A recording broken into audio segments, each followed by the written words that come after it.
Welcome to Gamecock Pod Live. For the next 3 to 4 years, I'll be committed to the University of Gamecock. This is Rogers again to the 25, 20, 15, 10. Rogers scores! Jackie Bradley Jr. delivered for the Gamecocks. Lost it up, looking for Kelly. Touchdown! Can you believe it? And South Carolina is sending shockwaves through the SEC. Frederick plays it in at the buzzer. That's a win! Unbelievable! I don't believe it! And now, live from Studio 54 of the Gamecock Pod Studios, here's the Cockfather himself, Keith Alsep.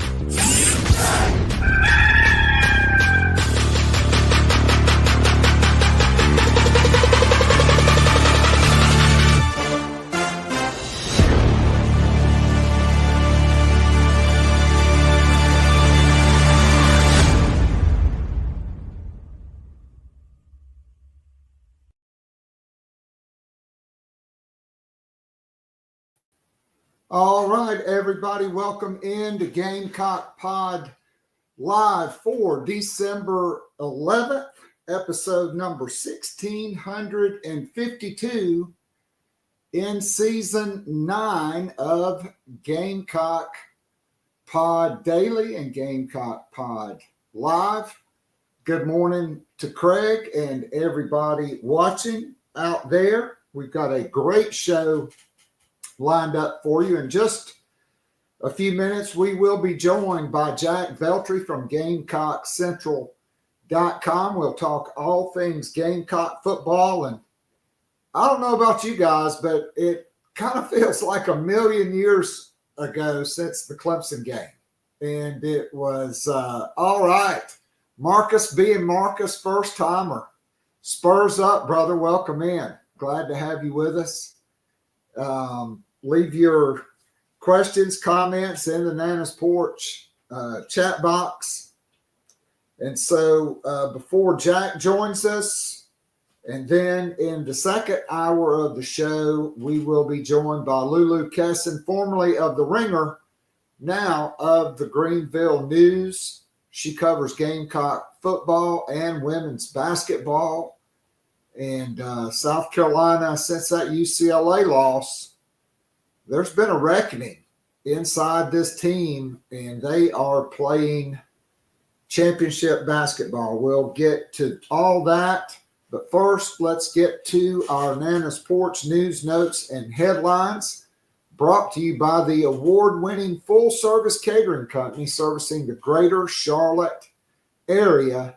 Nana's Porch, your go-to for all your catering needs, whether it's a banquet, a wedding, a corporate event, or the big backyard bash with the whole hog barbecue. Now that the weather's cool, it froze here this morning. Had to turn the heat on. It's perfect weather to have a fire, have the whole hog barbecue in the back. I don't know, maybe a little brown liquor. I don't know, whatever your preference may be. But whatever your catering needs may be, Nana's Porch has got you covered. So go to the website, nanasporch.com. That's NANASPORCH.com. Get in touch with my good friend Chris Payne. Tell him the Cockfather sent you. You'll love it. I guarantee it. Get on their calendar for your catering event. If you don't have a big catering event, go to the website anyway, because now you can order Nana's Porch award-winning pimento cheese and have it shipped absolutely free of charge right to your front door. All you have to do when you get to the home page is look up at the top right of the home page, click on pimento cheese. It will take you to a hyperlink where you can place your order.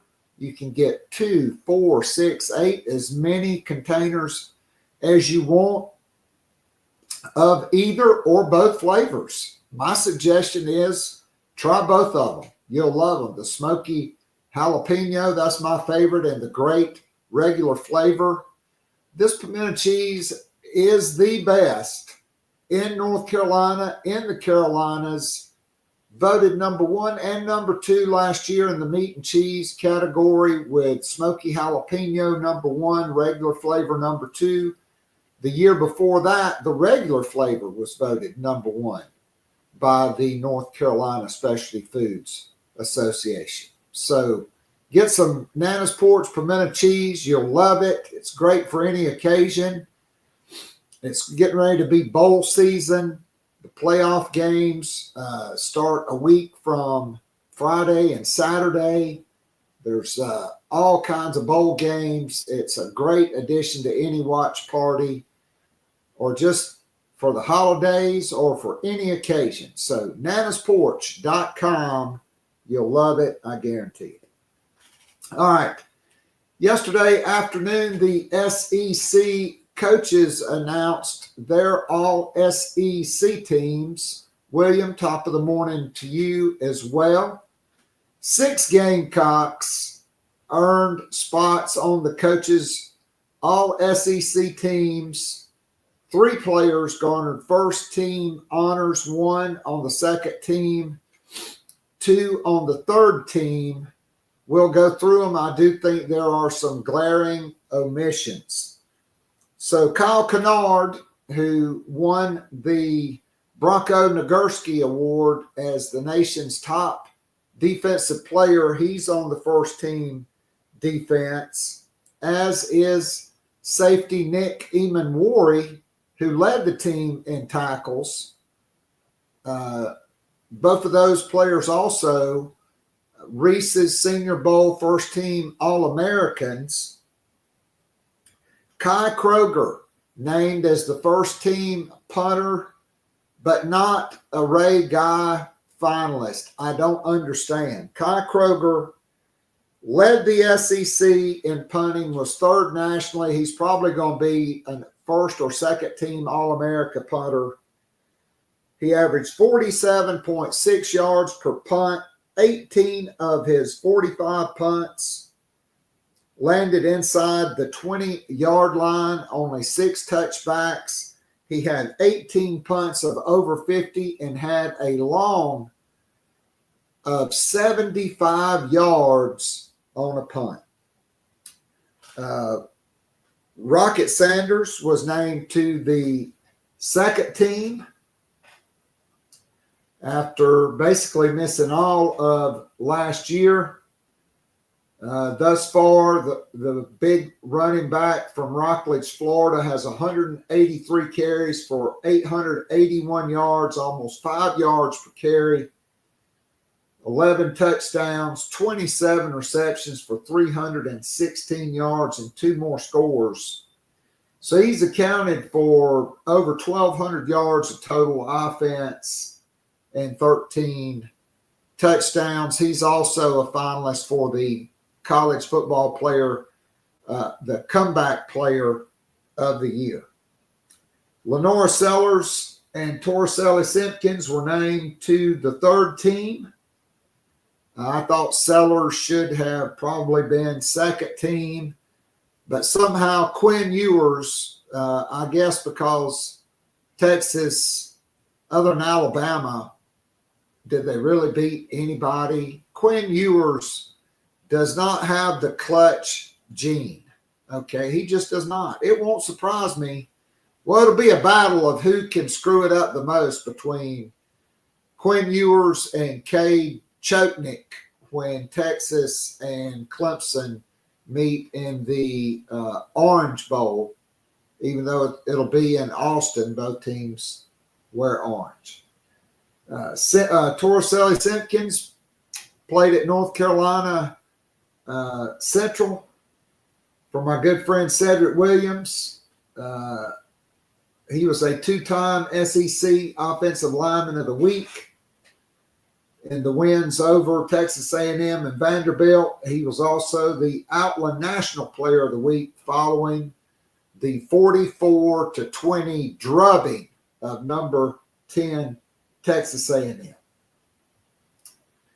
The coaches' individual SEC awards will be announced on Wednesday, and the all-freshman team will be announced on Thursday. I would expect Dylan Stewart and Josiah Thompson will be named to the all-freshman team. All right, so first team quarterback Jackson Dart, Dylan Sampson from Tennessee, and Jarquez Hunter from Auburn. At running back, Eli Stowers of Vanderbilt. At tight end, I'm sorry.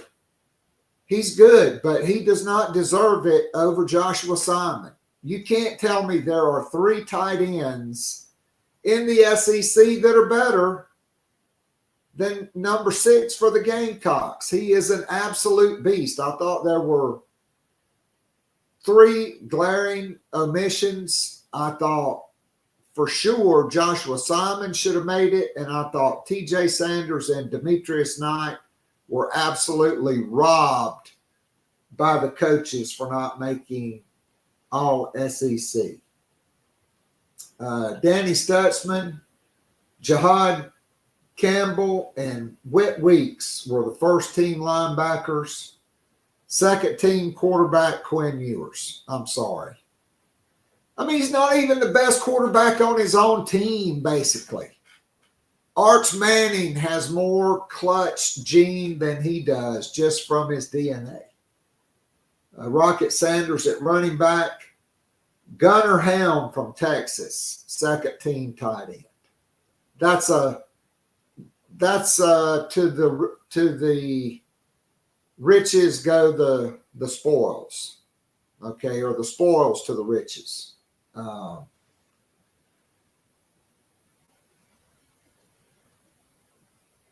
Defense, you don't get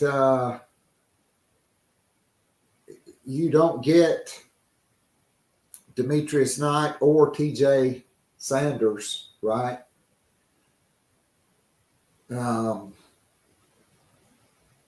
Third team, Lenora Sellers and Torselli Simpkins, who's the tight end. Mason Taylor from LSU.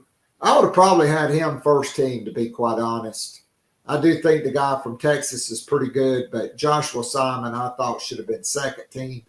Vandy still finished just 6-6. Okay. Yeah, they beat Alabama, but Carolina went up there and drubbed their ass 28-7. All right. Shane Beamer named one of 9 finalists for the Eddie Robinson National Coach of the Year, along with Kirk Cignetti, Spencer Danielson from Boise State, Cignetti's at Indiana, Kenny Dillingham of Arizona State, Marcus Freeman of Notre Dame, Dan Lanning of Oregon, Rhett Lashley from SMU, who beat absolutely nobody, neither did Indiana, Jeff Munkin of Army, and Kirby Smart of Georgia. I don't even know why he's on the list this year. Dowell Loggains accepted the head coaching job at Appalachian State on Saturday. Last night, Gamecock Central's Chris Clark was the first to break the news that Shane Beamer is poised to promote Mike Shula as offensive coordinator. Okay, so Mike Shula.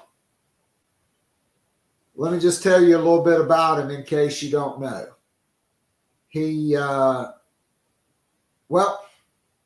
Let's go ahead and bring in our guy, Jack Veltri from Gamecock Central. Jack, I hope you had a great Thanksgiving.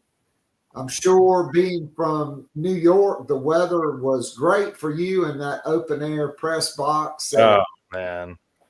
That was freezing. That was freezing, Keith. I can't even lie. It was.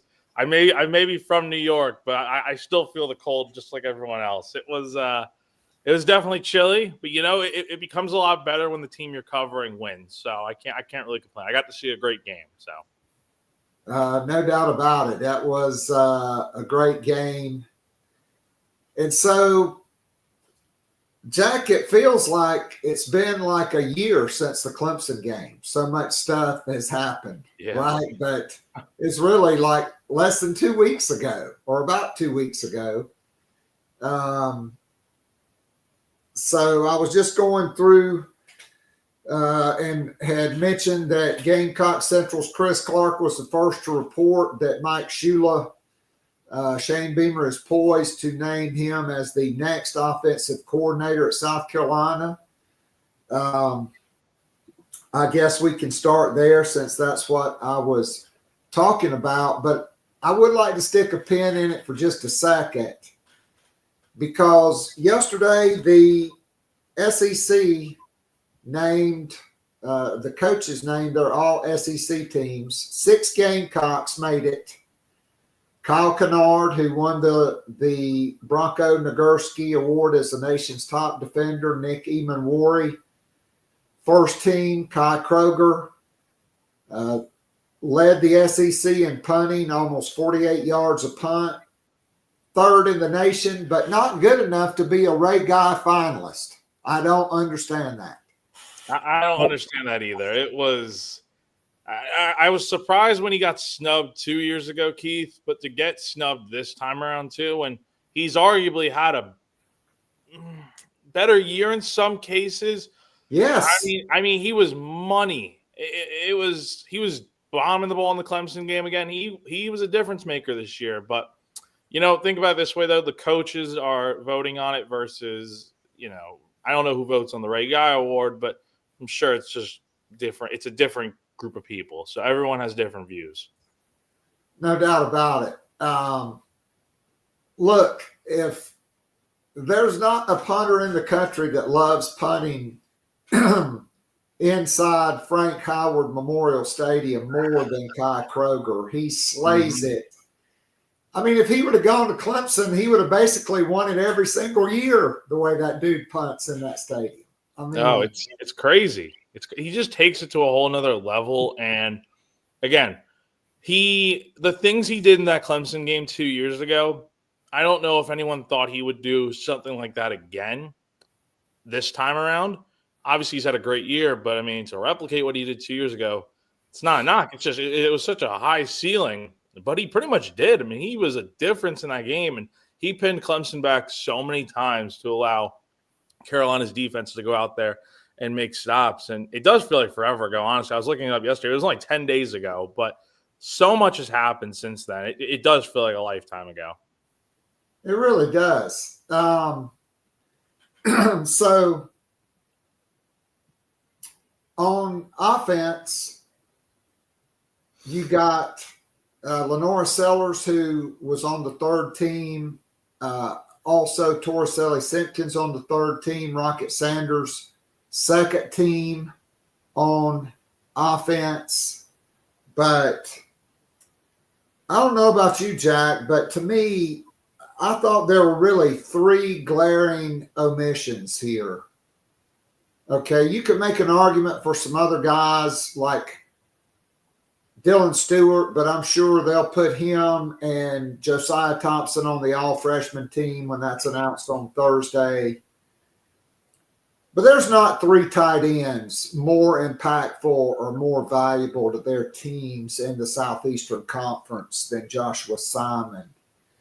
And I certainly feel as though TJ Sanders and Demetrius Knight, there's not like 6 better defensive tackles in the SEC. And I don't know if you put 9 linebackers on there, but they're for damn sure are not 9 linebackers better or more impactful to basically, in the judgment of a lot of people that rank the SEC team, South Carolina is now the 3rd ranked team in the SEC by my good friend Michael W. Bratton.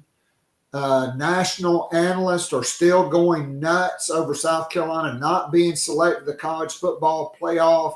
This was a historic Gamecock defense. And so I want your thoughts on those glaring omissions, because to me, those guys absolutely should have been on there. I was just on radio like 20 minutes talking about how D-Knight and Simon got snubbed for sure. But you add some other names to that list that I didn't even think about, like TJ Sanders. He had a great year, to be honest. Like, he's going to be Donald Fortune too. Yeah, like I think the defense, look, it's not realistic, I guess, in some cases to put literally every single guy from South Carolina on there. You have to divvy it up. But I will say this defense was historic this year, and they were, I think, the best in the SEC, in my opinion. I think D-Knight for sure is probably the biggest snub. I'll also go out and say Dylan Stewart's also a huge snub. Those two guys, even if you put D-Knight and him on third team, they should be on there. Like the fact that South Carolina has what? So Kennard, Eamon Wari, those are your only two defenders on there. I get it. It's a big conference. You have a lot of other talented defenses out there. But to snub both those guys, let alone forget to put one on the list, I mean, that's kind of asinine to me. But look, it's just a list. It's the coach's list, and we'll see what happens. D-Knight's getting recognition in so many other ways. He's going to the Senior Bowl. I'm sure he'll rack in some other honors and stuff over these next few weeks, whatever that may be. And then Dylan Stewart, he's going to have a great future. And you know what? He's going to be on this list next year. Like, bookend it, bookmark it. He'll be first team All-SEC next season. No doubt about it. So on Saturday, I really didn't expect this. Dowell Loggains named head coach at Appalachian State. Congratulations to him. I thought it would make all the sense in the world for Shane Beamer on Sunday when he had his press conference to go ahead and name Mike Shula. I guess the first thing I really want to kind of chop it up on is, okay, and we'll go back to the Clemson game and the playoff snub and National Signing Day, which also all of that happened. And an AD got hired. And you got a new AD. Crazy. Jeremiah South Carolina. Donati, which, by the way, and so I've never really listened to Michael Amaritas talk, but does that dude not sound exactly like Gru from Despicable Me? I honestly thought Steve Carell was doing the voice. I thought Gru was at the podium. Jeremiah Donati, absolutely a grand slam home run hire, in my opinion. I don't even know if we'll get to that because there's so much other stuff to get to, and he doesn't start until January. But I got to hand it to President Amaritas. He handled the search by himself. He narrowed it down. He said he was going to get, I know from behind the scenes, I have a unique sourcing on that. He told the board when the decision was made on Ray Tanner, I will conduct the search. I will use a search firm. I will hire a sitting Power 4 athletic director. I need the commitment from the board of trustees to pay whatever it takes to get an A-list candidate, and I'm going to get one. Mm-hmm. And he went out and did it and kept it quiet the entire time. Hats off to President Amaritas. And talk about winning the press conference. I will go ahead and get your take on that. I thought Donati, very charismatic, very forward-thinking, and is the leader that South Carolina needs with his vision to take this athletic program into the uncertain and changing waters of college athletics. Most definitely. And I don't think Jeremiah could be any different from Ray Tanner in that their backgrounds are vastly on opposite sides of the spectrum scale. Ray, obviously, a championship-winning head coach in baseball at Carolina, like, no doubt about it. No one's questioning that. It's just, his background is not a law degree working at Lee Steinberg and in the sports agency business and being an AD previously at a Power 4 school and moving your way up the ladder. That is completely different than what Ray Tanner was doing. Like Ray quit, like he went straight from coaching into being the AD. And look, he's probably learned a lot over that time. But I will say this will not be a huge adjustment, I think, of, okay, how's Jeremiah going to handle this? How's he going to handle the transition? Like, he's already been there, done that. He'll be ready for it. And look, you're right. The landscape of college athletics is changing drastically. Like, NIL is a different beast in itself. And he's worked with that stuff before. I remember I asked him about his background with Lee Steinberg and stuff and how it kind of helped him with now. And back then when he was working there, because it was early 2010s, you know, NIL wasn't really a big thing or even a thing at that point. But when it started to become more of a topic of discussion, he was on board with it. And he did work with marketing deals for pro guys and stuff. So he understands the lay of the land. And I think he's well suited to handle the job. Like, TCU won a lot when he was there. Obviously, they made a college football playoff under him and stuff. And I liked what he had to say a lot. I mean, there were a lot of different talking points. What I do remember he did say, you know, they have to think 10, 15 years ahead. They can't be thinking, you know, backwards, I guess is what I'm trying to get at. And he said all the right things. I think he won the press conference, if you believe in that sort of thing. But obviously you need to see the results now. And he's coming into a great situation, I think. Athletics are in a great spot in South Carolina. Your football team's good. Women's basketball is obviously at the top of the mountain. Baseball and softball just hired new coaches. Men's basketball is coming off a tournament appearance. We'll see what happens next for them. But there's a lot of different reasons why this thing can continue to go. It's like he got the keys to a really nice car. Now all he has to do is not crash it. And I think because of his background and where he's been and what he's done before, he'll be fine in this role. I mean, I think for him, it's taking South Carolina the next level as an athletics program. We know women's sports, for the most part, are really great. We know, football has an opportunity to have a historic season, to win 10 games for just the 5th time in program history. More on that. And he got to go back to Fort Worth just in time to watch Dawn Staley and the Gamecocks absolutely plaster TCU on Sunday, 85-52. And he's like, yeah, I think I'm liking this. I think I'm liking this new gig. Yeah. So, I mean, the guy worked for Jerry Maguire, for Christ's sake. Literally. Literally. That's so cool. Jerry Maguire. That's awesome. Yeah. I mean, so he's been on that side. He's represented the players. In fact, he was in-house counsel for player representation. So he knows, because this is moving to revenue sharing, eventually probably unionization by the players. Like in the NFL, there'll be employees. He's already dealt with all of that, negotiating contracts, long-term deals. So, and he's an administrator. And he raised just, a modestly over $500 million at Texas Christian, the Horned Frogs, and has overseen facility upgrades. Williams-Brice is getting ready to go through that. That's going to be nothing new for him. So great stuff for him. All right, so let's get to Loggains Shula. So Shane Beamer did not immediately announce on Sunday night because I do think there was so much interest in the job. But at the same time, Dowell Loggains, offered Mike Shula the OC gig at App State.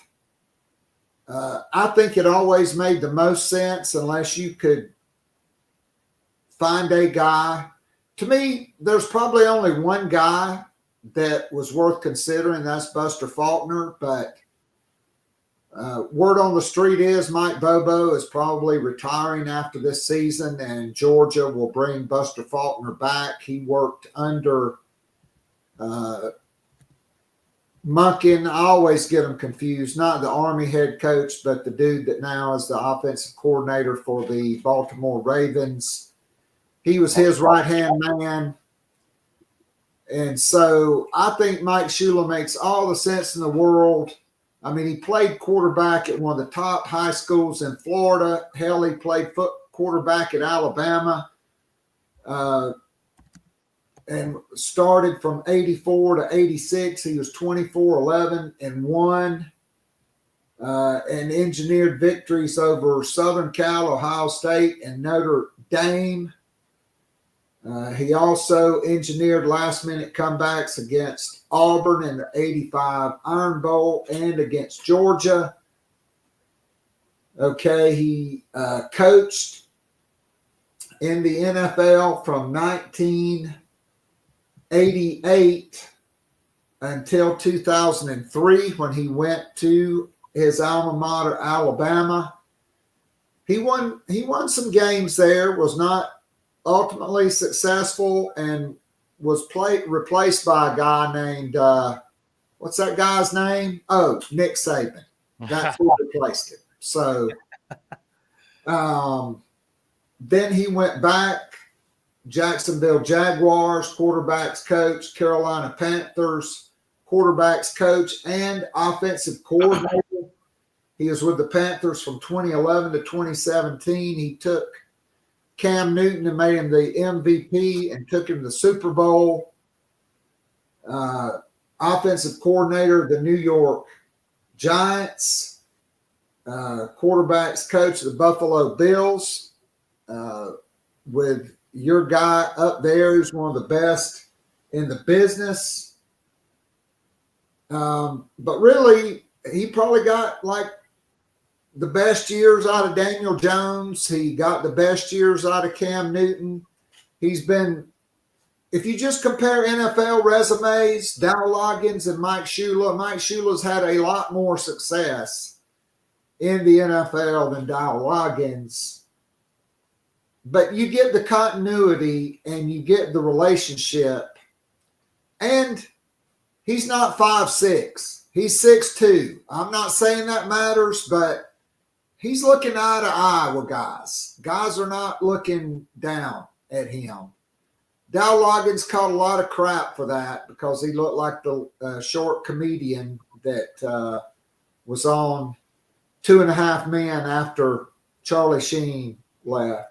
But look, Dowell Loggains did a fantastic job. We talked about the difference in the offense after the second bye week. South Carolina was like 57% on third down after the bye week. We talk about the difference in Lenora Sellers, the difference in points. South Carolina finished second in the SEC in points per game at 31.6. Look what he did with Lenora Sellers. I mean, Dowell Loggains ended up being a lot better than a lot of people thought, quite frankly.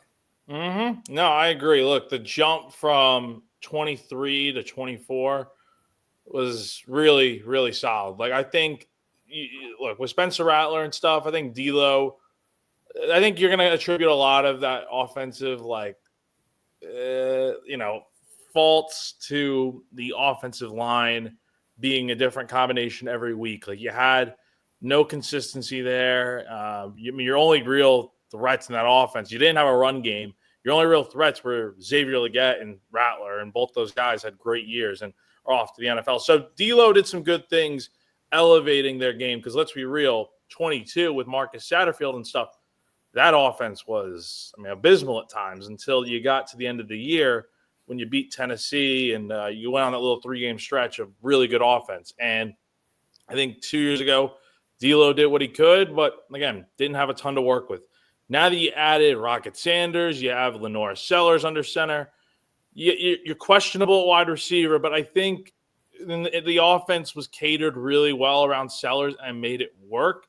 And I think from the LSU game on, this offense was really, really good. Like, yes, there were points in the year where it was kind of like, the play calling's not great. Like Ole Miss, Oklahoma, it was fine. Not anything great. Ole Miss especially was pretty bad. But once you got back into November and you go into A&M and on, I think the offense was really good. Now, I think we also have to consider the fact that Lenora Sellers and his running capabilities probably covered up the tracks to a lot of busted plays, a lot of not great play calls. Like, I think that is kind of obvious when you watch the Clemson game. It's like, whoa, I mean, give Clemson credit. They covered up South Carolina really well in coverage, but I mean, Sellers had to do a lot of the heavy lifting in that game and make a bad play turn into a good one. So I think this is the right time to move on from D'Lo. Like, I'm happy he got a head coaching job. Like, the turnaround he's had since leaving the NFL to come back to college and go coach at Arkansas, to move up to OC at South Carolina, to now being a head coach, like, that wouldn't have happened if he stayed in the NFL. Like, I don't know what his journey would have been. He probably wouldn't have had much success in the NFL because let's be real. His track record in the NFL, yeah, it's there, but, like, it's not anything like, oh, my gosh, like, wow, this guy was insane in the NFL. Like, he worked with the Jets, the Bears, bad teams like that, the Browns, like, not really anything great going on there. But I think D'Lo's earned it. I like this move for Shula. I think it's the smart move for one.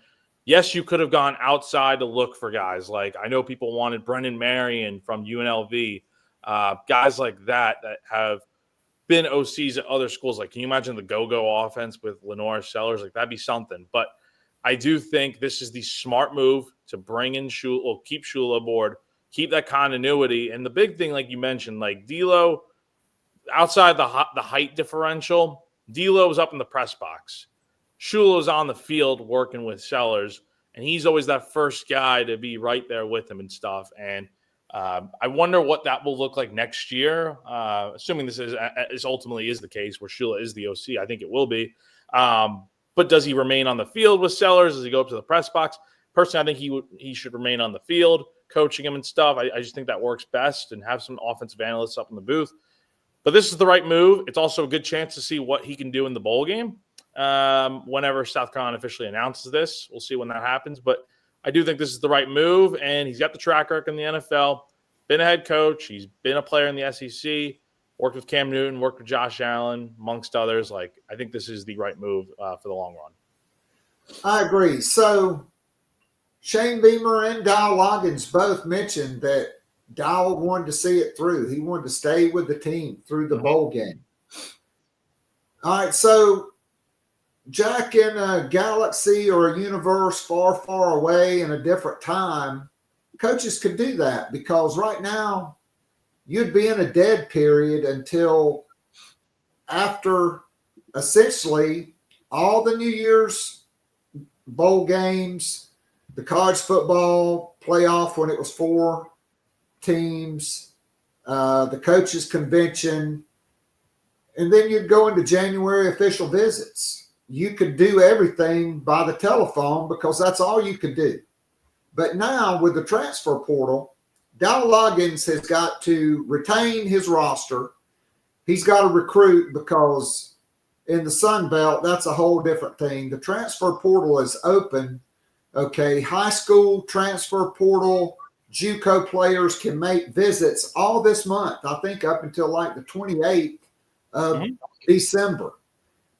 I don't see how it's – and he's got to put together a coaching staff. Yeah. Okay, and convince his own players to stay and get familiar with the, final exams are taking place. You got to make sure all the infrastructure is in place for success, because you don't want to stay with the team and then you got no players, and you got the spring window, and you got January high school and JUCO recruiting. I don't see how it's feasible for him to do both, because number one, he can't clone himself, and number two, you just can't do it. When Brad Scott got the head coaching job at South Carolina, he stayed with Florida State. He did come for recruiting weekends. Okay, he did put together a staff. He was able to call. But there was that big dead period, and there he was up in the press box, national championship game, and everybody's talking about Brad Scott, the architect of the Florida State fast break offense with Charlie Ward, going to be the head coach at South Carolina. I don't see how he can do it. I don't think he can serve two masters. And South Carolina does not need to be shortchanged here. What do you think is the outcome here? I think name Shula, give it to him and wish Loggains all the best, because I just don't see how he can split the time. Yeah, I don't see it either. I think it's different from Shane, because Shane was, he wasn't a coordinator at Oklahoma. He was a tight ends coach when he got the job at South Carolina. And I think, look, it can be done. We've seen it before. But Shane mentioned this the other day, and I think it was a really good point. NIL has increased drastically, and it's different than what it was 3-4 years ago when Shane got hired. And I think of another example, like Kirby Smart is the one that always comes to mind, because when he got the job at Georgia, he was in the middle of helping Alabama make their run to win the national championship against Clemson back in, 2015, 2016. So he stayed on and coached back then. NIL wasn't even a thing back then. So neither was the transfer portal. Yeah, times have changed. You have to hire a whole staff. You have to, like you said, I won't go back and basically repeat what you just said, but you have to do all the things that you just mentioned, Keith. And it's a lot. And he's a first-time head coach. That is the completely other thing in this. And look, the last thing you want to do is get behind the 8 ball, miss out on some guys, lose majority of your team. That's the other thing. You have to convince so many guys on your team to come back. And not all of them are going to stay, obviously, but you have to do your due diligence. And it seems like he's already been doing that. But I think in the short term, I think the right move is just to let Dowell focus on what he needs to focus on at App State. Let him move on. If he wants to help that badly, I guess, I don't know. Let him, I guess, but not calling plays. Let Shula call the plays. Have Dowell kind of be the guy in the chair, kind of giving him pointers. Although I don't even think Shula needs pointers, because let's face it, he's older than Dowell, and he's been a more successful coach, I think, in my opinion. So I think you just let Dowell move on. And there's too much going on. I think for his sake at App State and getting off to a good start, he's got so much to worry about. And yes, it's a smaller school at the Sun Belt, but that's a competitive conference that usually gets a lot of teams into bowl games and stuff. And look, that's a program that very well could be Power 4 someday. We talk about App State, there's a lot of tradition and history there. The last thing you want to do is get off to a bad start and mess up your tenure. I mean, I completely agree. I mean, this guy has spent basically 30 years in the NFL as an assistant. He's 59 years old. We grew up I grew up with Mike Shula. I remember watching him play at Alabama. I agree, because here's the thing. Bowl prep is going to be 2 full weeks in Columbia and then almost 1 full week in Orlando for the bowl activities and everything else. That's 3 weeks. You are not going to be able to be in Boone, North Carolina. You can't drive. And look, App State does not have a private plane that's going to fly you back and forth every day. Wow. It's not like TCU, where they have 4 or 5, Gary Patterson and Sonny Dykes. They have access to 5 different private jets up there for the oil money. It's just not the same. And so at any rate, that's what I think. I think it should be Shula's show, because you got to think Dowell or Shane wants Dowell to be successful, and Dowell needs to be successful. He needs to have the best chance, because look, it's not like their coach, when Satterfield left and went to Louisville, and Eli Drinkwitz came in and inherited basically an undefeated program. Yeah. All he had to do was not screw it up, which he didn't. And he parlayed Satterfield's players and success into the Missouri job after 1 year there. Okay. Dowell is not inheriting the same program.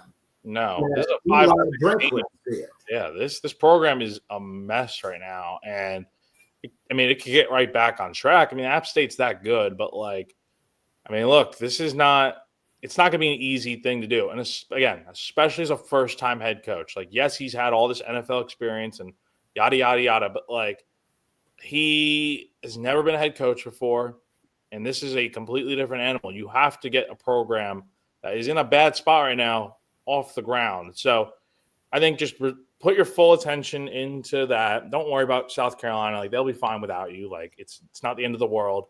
And it's only one game. Like, again, like you said, he's not going to – the last thing you want to do is be at South Carolina for these next 3 weeks, and then you're doing Zoom calls and stuff and meeting the guys and stuff to try and retain them. Like, you want to be doing this in person, man. It's more authentic that way, and it shows that you care. I understand loyalty towards South Carolina and wanting to, finish out the right way. But, I mean, look, it's okay to move on too. No hard feelings. I completely agree. And, I mean, look at the continuity. Let's look at and I just want to mention this, and I want to go back. South Carolina is returning a plethora of players on this offense. Yes, they're going to add more in the transfer portal that are going to be impactful at multiple positions. There's no doubt about that.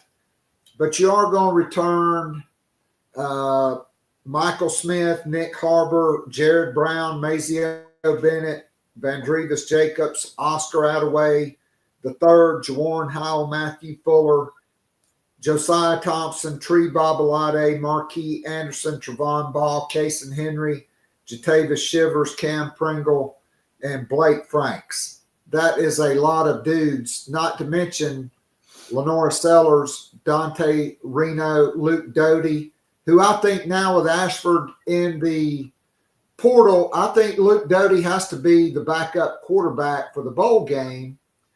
On top of that, Cutter Woods, your 25 quarterback, Malik Clark, Jaden Sellers, and Brian Rowe, we know they're coming in for bowl practices. Mm-hmm. So they're not going to have to learn, well, okay, I just learned this. Now we got a new offensive coordinator. Now I got to learn that.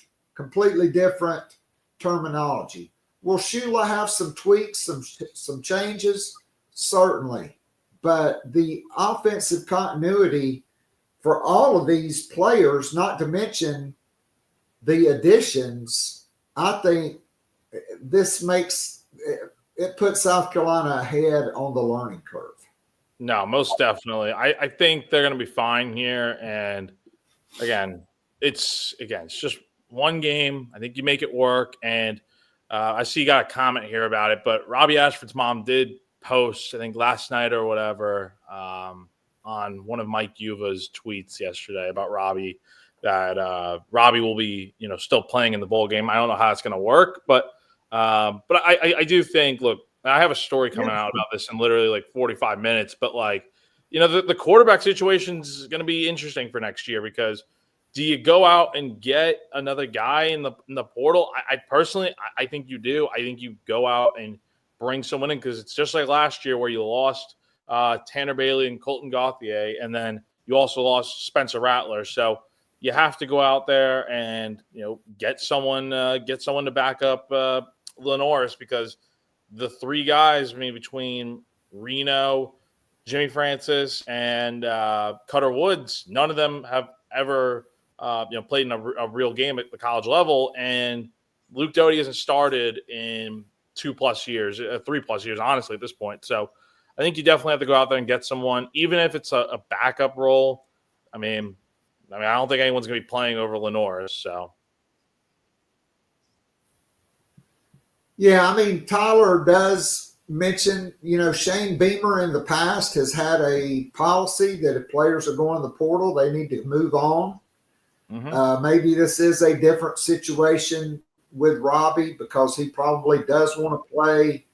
He came in to compete with Lenoris, because even though we all saw the ability, and I've kind of compared, and this is moving back to the playoff committee snub, okay? Did you say the Man of Steel? The Superman movie? Yep. So you remember like young Clark Kent. He didn't really know how to deal with his powers, right? They shield him, they protect him there on the farm in Kansas, wherever he was. Kevin Costner was his dad. Yep. And, he had to deal with his powers. Then he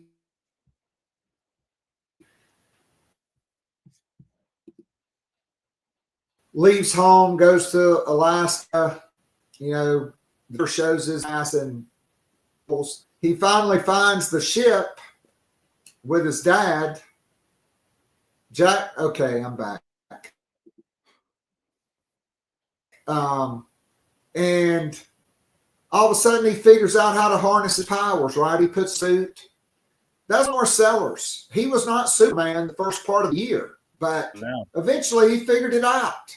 And just ask Clemson's defense if that guy is Superman. I mean, Mike Shula coached Cam Newton in his prime, and we heard him on the headsets on that last run. I've never seen anything like that. I mean, Lenore Sellers, quite frankly, I thought should have been higher than third team. I thought South Carolina got jabbed by the committee and Ward Manuel, because he's still probably butthurt because both times they played South Carolina in the bowl game, they got beat.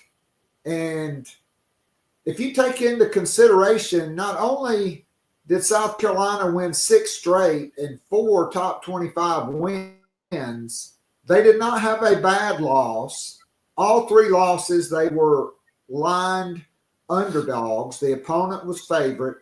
Alabama crap the bed at Vanderbilt and at Oklahoma.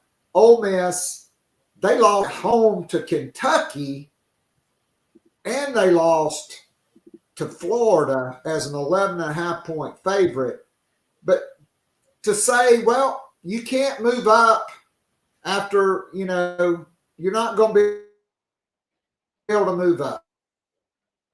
Alabama's 11, Miami, Ole Miss, South Carolina. Well, South Carolina is the only non-playoff team to end up beating a conference champion on their home field. To me, combined with everything else they did, Jack, should have been enough to get in. I think you're probably right. Your I think thoughts? the only thing is they did have 3 losses. Like, they lost to Alabama and Ole Miss. That is the real thing that was keeping them from ever really getting into the playoff. If they had lost 2 games, and let's say they did lose to Alabama and Ole Miss, but they didn't lose the LSU game, they'd be ahead of those teams right now, in my opinion. The fact that you lost those games, though, that made it tough. And I think the real issue I have is that, why are you putting a 3-loss Alabama team ahead of Miami, but you're not putting a 3-loss Ole Miss or South Carolina team ahead of Miami? Like, why is Alabama getting the special treatment? That's where the issues lie. If it were a 2-loss Alabama team, I understand it. Like, again, I get it. But at the same time, that wasn't the case. They had much worse losses than South Carolina. And yes, they got the head-to-head. Okay, so what? But, like, Alabama being ahead of Miami and being at 11, it just felt like something we've seen so many times over and over again, to where it's like, man, here the committee's loving Alabama for whatever reason, even though they got smoked by Oklahoma and got beat by Vanderbilt, 2 teams that South Carolina beat handedly. So, look, it is what it is. I mean, there's nothing that anyone could do about it now. The system definitely needs a lot of changes. I think we need to know what the criteria is, because they say strength of schedule matters, but obviously it doesn't when you got teams like, I mean, no disrespect, they earned their way in, but Indiana, Penn State, SMU, like, none of these teams have top 25 wins. Like, South Carolina's got a bunch of them. Like, I don't understand it. Head-to-head obviously seemingly matters now, but it didn't matter 4 weeks ago. Like, I don't know what the deal is with that. It's just, who you play has to matter. Strength of schedule needs to matter. We need to know what the committee cares about, because now you got people talking about, oh, let's cancel the Clemson game and stuff next year. Let's cancel Virginia Tech, all this and that.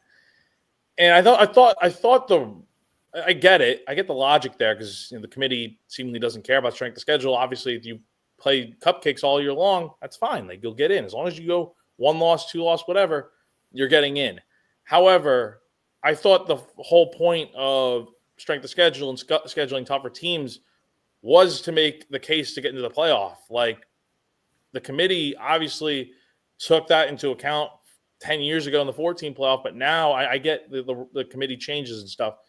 But now it's like, oh, like, we don't know what matters. That's the thing. And beating Clemson in Death Valley, a top 12 team, a playoff team now, the ACC champs, doesn't matter. And the biggest issue I had is that the Ward Manuel essentially said, I know this is Shane Beamer's biggest gripe too, and I agree with him on it, is that the conference championship weekend essentially didn't matter. Like, that's basically what Ward was saying, and that is an issue to me, that you're going to go out there and say it, and that none of these teams that are outside the top 12 don't have any wiggle room to get in, even though all 3 SEC teams that got left out, they now have beating a conference champion on their resume. Like, Alabama and Ole Miss, they've both beaten Georgia. That doesn't account for anything. And then South Carolina beating Clemson, the ACC champ, in the playoff. That doesn't matter. Like, again, I don't know where you draw the line in the sand. It's a whole mess. There's different ways you can go. You can go 16-team playoff. You can go get rid of the auto bids and stuff, keep it at 12. You can go automatic qualifiers with the SEC, like 3 teams automatically in, 4 teams, whatever the case might be. It's not surprising that South Carolina got left out, but it is surprising the way in which it went down of like, okay, Alabama's able to jump Miami. South Carolina's not.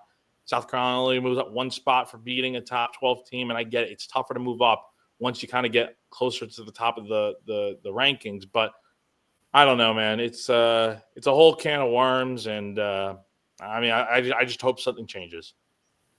So to me, the auto bids have to go. Like, I'm sorry, Clemson, just because you win a conference, there should be qualifiers on your ranking to get in the college football playoff. Like, if you're the number 16 team in the country and you win your conference, you're out of the top 12.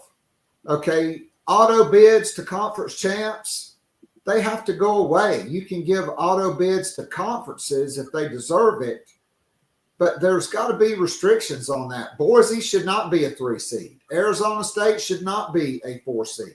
Hell, Arizona State was ranked below South Carolina before they beat a team ranked below them, even though they did blow them out in their conference championship game. I think they got to overhaul it. And they did not take into account the Lenora Sellers injury against LSU. Yeah, that's a whole nother thing that I honestly forgot about. That's also kind of annoying because it's like, look, refs aside and all the things that happened in that game, if Sellers is on the field for the second half and he's healthy, if he doesn't get rolled up on that sack and go down the wrong way, then come out of the game after 1 drive in the second half, I think South Carolina wins that game no problem. Like, they aren't – yeah, LSU was a good team and they – cut back into that game and made it close. But I think South Carolina prevails in that game outside the bad calls and stuff. It's just, you look at the numbers from that game. South Carolina had 24 points in that first half and over 250 yards of offense with Lenoris back there. Once Robbie came in for the second half, it's 9 points and like 150 yards. Like, it's a night and day difference. And look, I think Robbie's a good dude. He is not a terrible quarterback. He's a fine quarterback, but no one on this team is Lenora Sellers and what he can do. And the way he was clicking, I think that would have been his best game of the year had he not gotten hurt. But fortunately, he did. And I don't know. I mean, the whole Florida State situation last year kind of messed everything up. And I don't know. I don't know what the committee does. I don't know what they're looking at, to be honest, but it's a slippery slope that they're walking on. So last question as we completely move all the way back now. You're sitting in the press box. Oh, boy. At Clemson. And on the second play, Lenora Sellers shakes off Peter Woods, 311 pounds, a 5-star, their best player. And then just the other runs and the 2 touchdown runs and the run that ultimately put South Carolina ahead. What was that like to witness that greatness? He didn't play his best game. He fumbled on the first drive. I really thought that was a tone setter.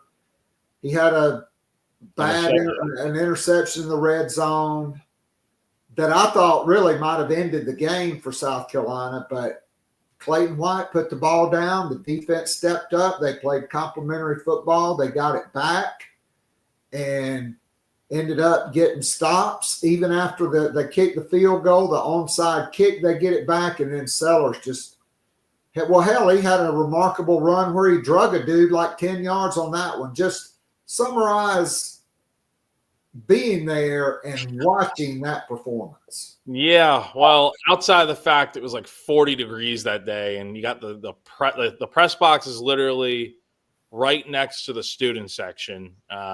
It's a weird setup there, and it's open air, so you got students talking to you and stuff. It was wild, but yeah, the game though. I mean, I think we need to give more credit to this defense. I think people understand how good this defense is, but man, they saved South Carolina big time in that game. And yes, I know they gave up 2 touchdowns to Cade Klubnik and stuff, and allowed Clemson to kind of move up and down the field. But at the same time, they made stops when it mattered. Like, obviously, they got the interception at the end of the game with D Knight. And the other play that really matters, you got the fumble on Phil Maffa that was kind of a Clemson mistake, I guess. And then you had the 4th and 1 stop in the red zone when Clemson could have kicked a field goal in the second quarter, yet they decided to run it with Maffa. And I don't blame them. Like, it's 1 yard. Like, you have your jumbo package in there. It's just South Carolina found holes and made a play on defense. But, I mean, look, Sellers, I mean, what more can you say? I mean, that guy, he's a freight train. He's so hard to bring down.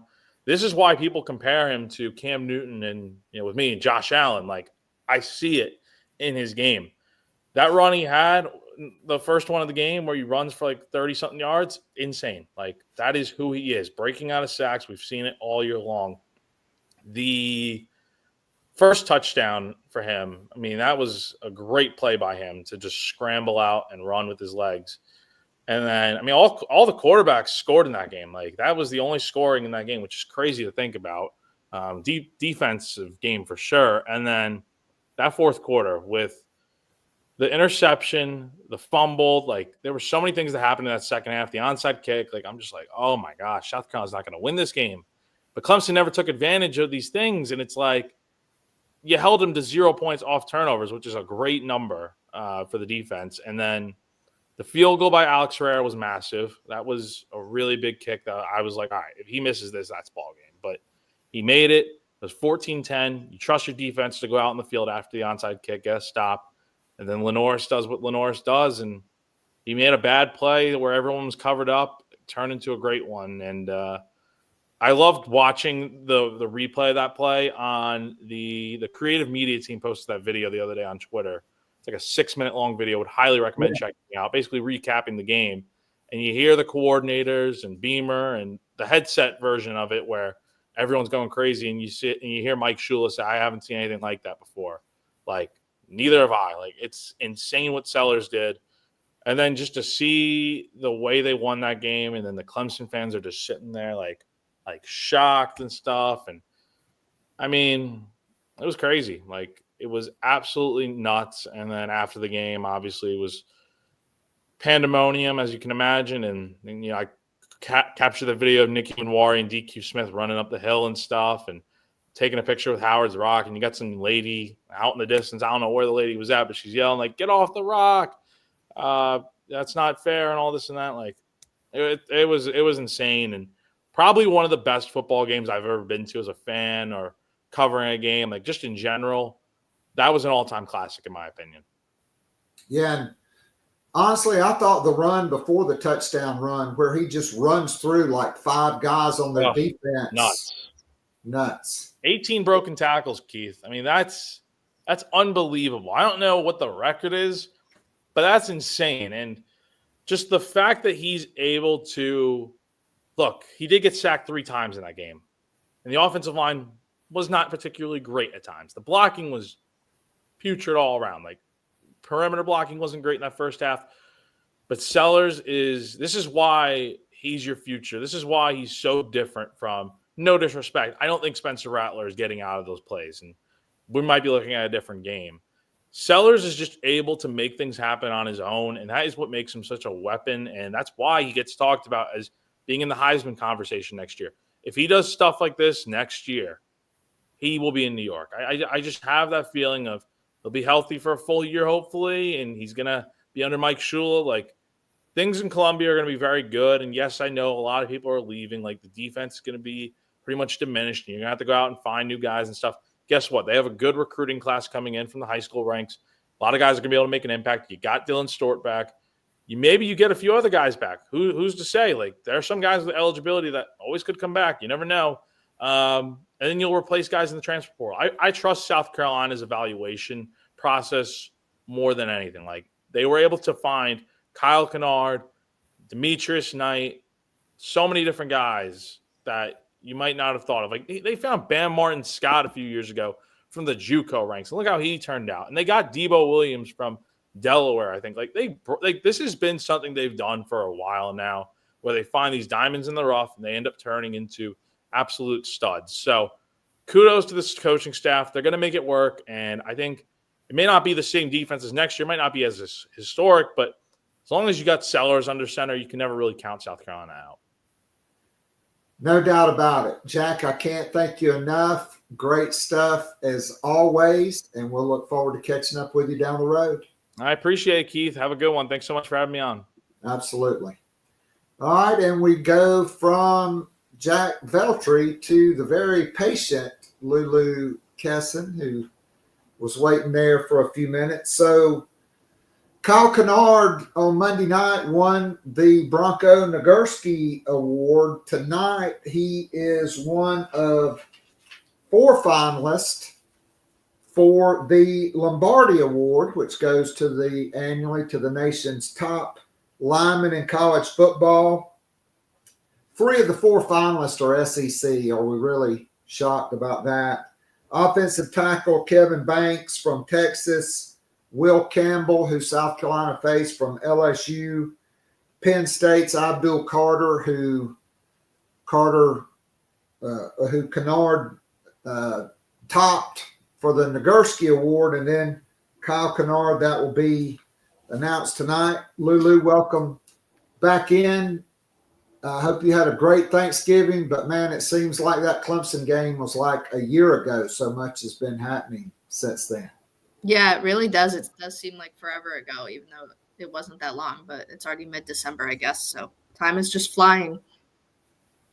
I mean, especially with you covering 2 sports, right? Not just football, but women's basketball, which has been very busy. We'll get to that. But look, this is a Gamecock podcast, a YouTube show. We love beating Clemson.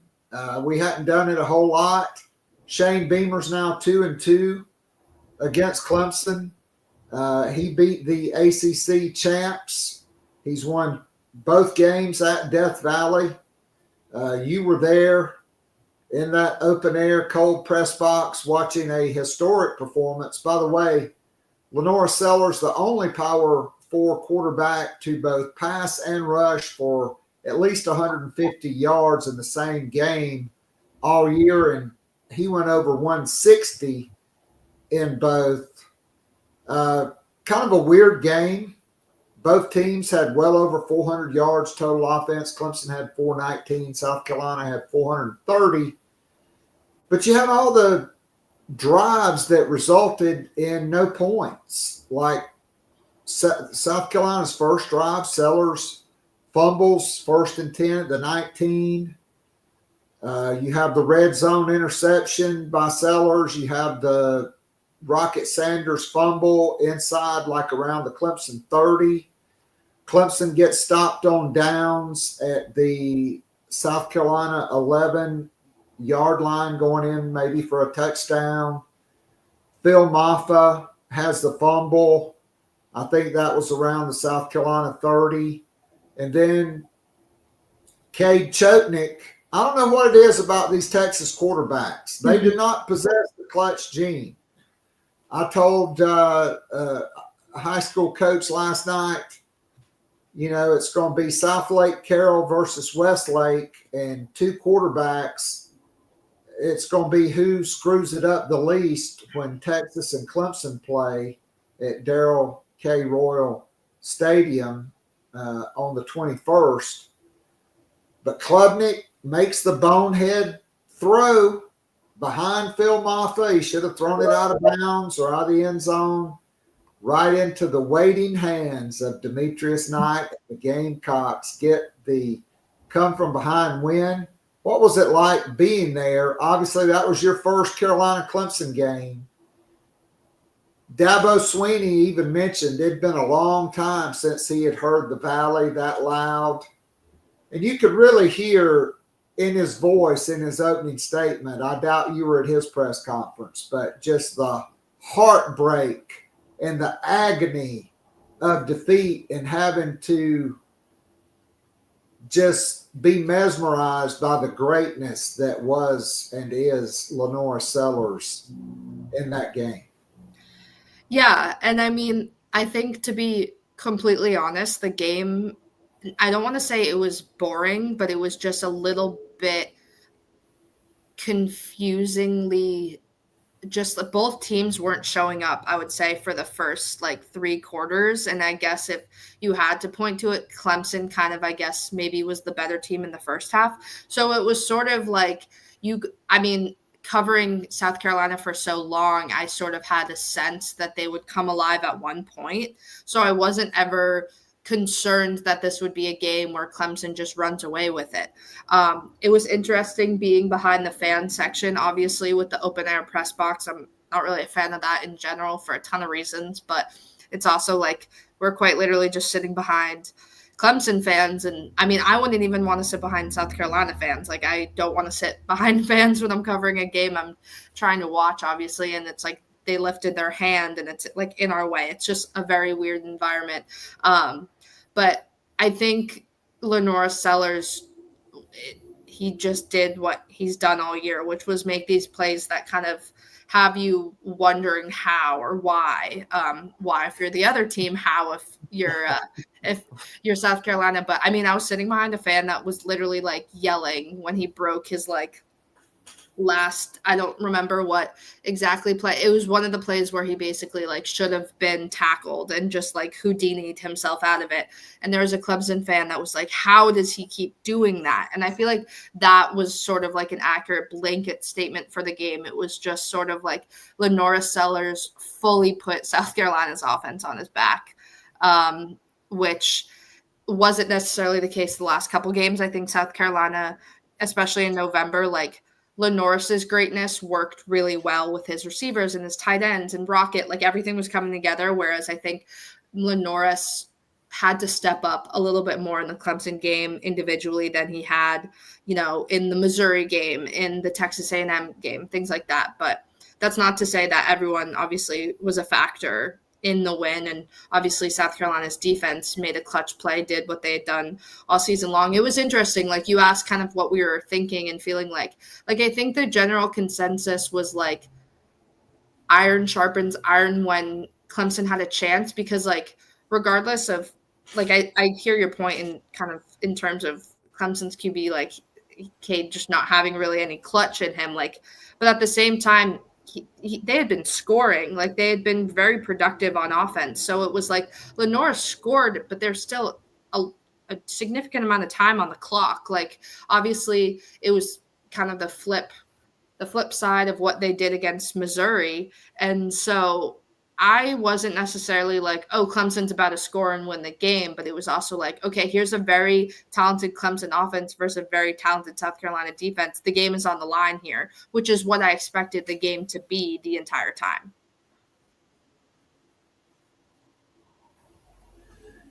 No doubt it was. And honestly, I thought Cade played great the whole game right up until the last throw. He was really good. I mean, I've known him since he was in ninth grade. I used to call his JV football games. I saw him even, in state championship games and playoff games. He's a great kid, a great young man. And, Clemson's freshman wide receivers and Antonio Williams, I thought they were great. It just seemed like everything went against the Gamecocks. You had the great first drive, you get in the red zone, Sellers fumbles. Then Cade's throwing the ball up and your corner's in perfect position and bats the ball, and DQ Smith stands there and watches the guy catch it, fall into the ground. You're in perfect coverage, just like in the Missouri game. And he just dropped it right in the perfect spot. I mean, it's kind of a weird game because both teams combined for over 850 yards of total offense, but the only touchdowns scored were on 2 quarterback runs by each quarterback. I don't know when I've ever seen a game like that. And it was 17-14 when both teams have, Clemson had 419 yards total offense. South Carolina had over 430 yards. Most of it on the ground due to Lenore Sellers just – my favorite picture is him just pulling back his white jersey and having an S on his chest. Some of those runs, I've never seen anything like it. Even the first one, Lulu, how fast do you think he was going? Because it almost looked like a blur after the first 10 yards. He just exploded through that defense. Yeah, I always have to find myself rewatching his plays because in person it's so hard to gauge like the speed and the acceleration and everything like that. And then you rewatch it and then you're like, holy crap, like even a totally different game, but like the touchdown run he had against LSU, obviously over 2 months ago now, like he just faked so slightly one way, but his speed just caught his defender or whoever was coming on to him. I guess I'm in basketball mode, so I'm like his defender. Just his ability to move so quickly at his size is just unreal. But I'm glad that you mentioned that about just the game in general. Like, I'm not trying to take away from anyone's hype about the Clemson game, but it was kind of like a weird game because you had these two really talented offenses, and then it was just like, all right, 2 touchdowns, both from quarterbacks. Like, it was very like interesting, I'd say. I don't want to say underwhelming, but it was just very interesting basically until like late in the fourth quarter. So in the fourth quarter, it's interesting. Shane Beamer in the locker room before the game, we saw the video, Justin King. He said, hey, we are a fourth quarter team. We're going to dominate in the fourth quarter just like we have all season long. And Lulu, that's what happened. I mean, honestly, in the moment when Lenore Sellers threw that interception early in the fourth quarter, Clemson was up 14-7. I thought that was probably ball game. But no, it was not, because Clayton White said, put the ball down. Clemson went 3 and out. Lenore Sellers took off on a 27-yard run right by the Clemson sideline and drug one of their defensive backs about 10 yards and never even went to the ground.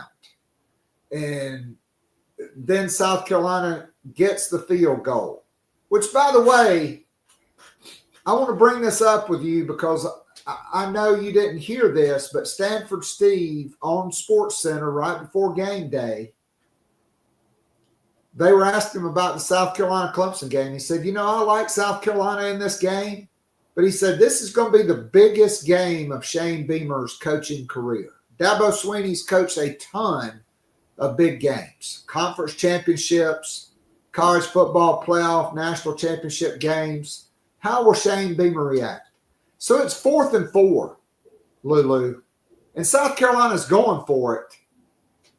And not only does Lenore Sellers not notice the play clock, Shane Beamer, I thought, froze in that moment, because you can't let that play clock run out. You got to be running down the sideline or turning to the nearest official and signaling timeout. Because let's face it, I love Alex Herrera, but the last thing you wanted to do is back him up 5 more yards. Like he had a 37 or 38-yard field goal now. And Shane Beamer said, hey, we were going for it. And there was confusion. Well, why didn't you call timeout? Okay. He should have called timeout. Personally, I was for kicking it to begin with because there was still plenty of time left. But your thoughts on that, because as a head coach, I thought that was not his finest moment. But, you know, I got a good friend of mine that says, you know, it's just in that Beamer gene, like from Frank Beamer to Shane Beamer. You count them out and they just – it doesn't matter what happens. They come out smelling like a rose, and it happened again for Shane Beamer.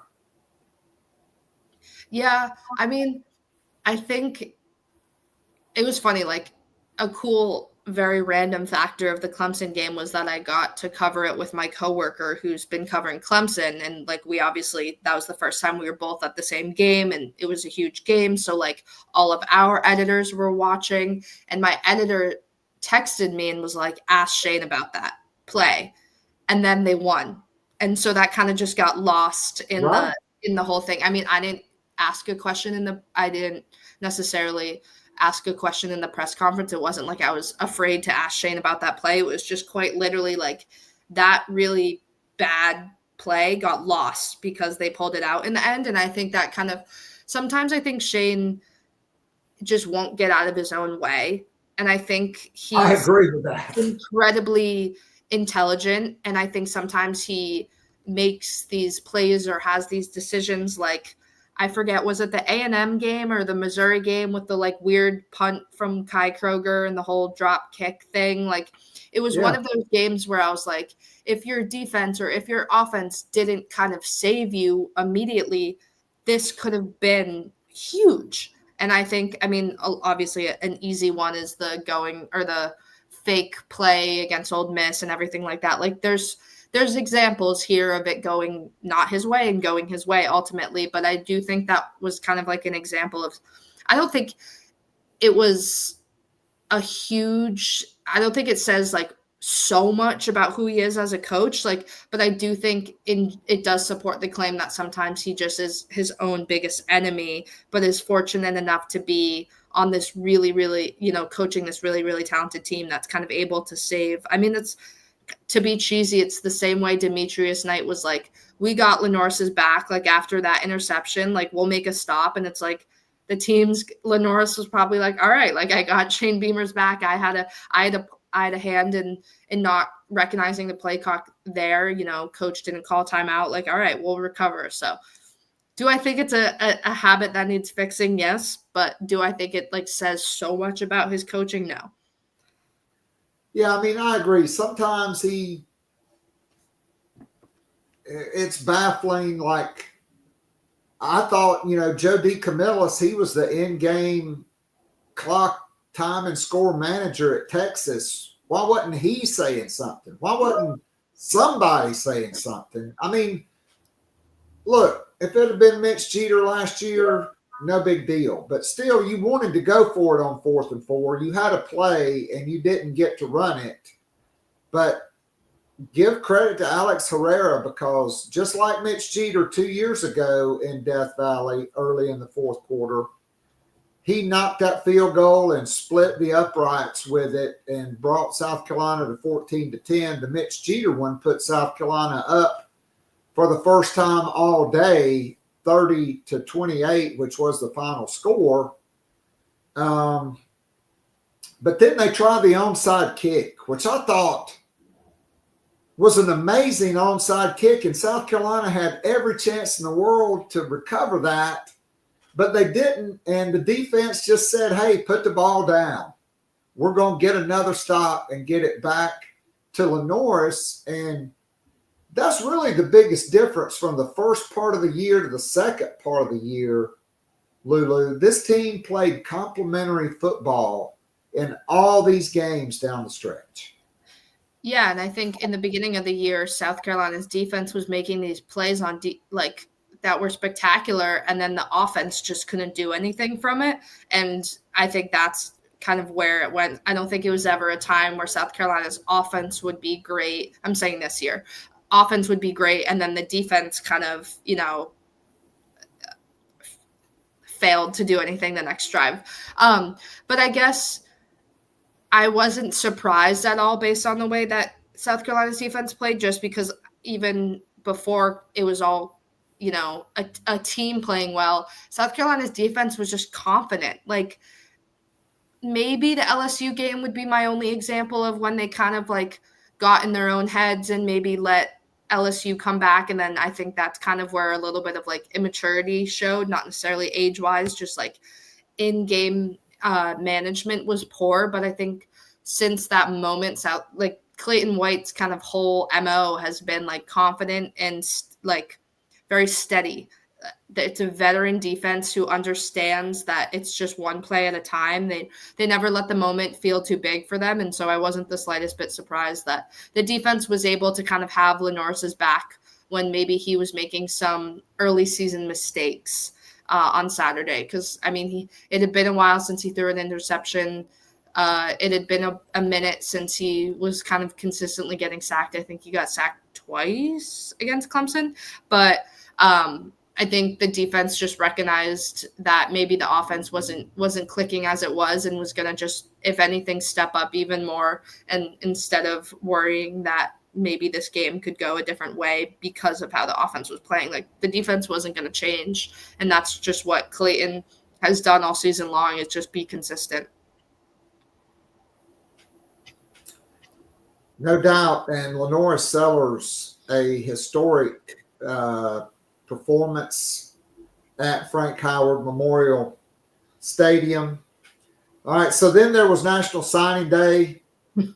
South Carolina pulls off 3 big flips, and they get Christian Ingram, the big defensive tackle. They flip the number 1 JUCO defensive tackle in the country.